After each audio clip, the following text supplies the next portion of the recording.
নমস্কার, সকলে কেমন আছো? আমি জানি তোমরা ভালো আছো। শীতের সকাল আর খুব রৌদ্র দিয়েছে, এখন জানি সবাই ভালো থাকবে। আর আমার মতনও সবার ইচ্ছা হবে বেগুনি মুড়ি খেতে। তো আমার ছেলেরা আজ বায়না করেছে আজ বেগুনি মুড়ি খাবো। অন্যদিন অন্য কিছু হয়, কিন্তু আজ আমারও ইচ্ছে করছে যে গাছে প্রচুর বেগুন, তো বেগুনি মুড়ি দিয়েই তৈরি করবো আজকে, নাস্তাটা হয়ে যাক। তো বেগুন কেটে বেগুন বানাবো। তো তোমরা কেমন আছো? তোমরা কি আমার মতন বেগুন মুড়ি খেতে ইচ্ছে করে কখনো কখনো?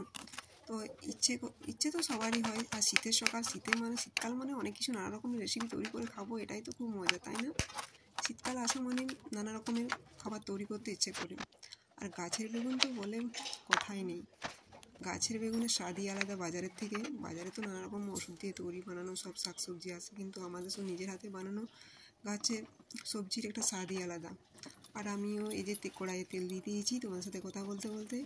আমি কিন্তু অন্য কিছু তেল, এটা সর্ষের তেল দিয়ে নয়, আমি এটা সানফ্লাওয়ার ব্যবহার করি। আমি সানফ্লাওয়ার তেলই খাই। তো আমিও সবাইকেই বলবো সানফ্লাওয়ার তেল খাওয়াই ভালো, কারণ স্বাস্থ্যের পক্ষে সানফ্লাওয়ারটা খুবই ভালো, স্বাস্থ্যকর। এই যে বেগুনি চলে এসছে, তোমরা যদি খেতে ইচ্ছে করে তোমরা চলে এসো আমার বাড়িতে। এই তো বেগুন মুড়ি চলে এসেছে, আয় রে চলে আয়, রেডি হয়ে গেছে, খেয়ে নিবি আয়। আর ভালো যদি লাগে লাইক করো। Bye bye.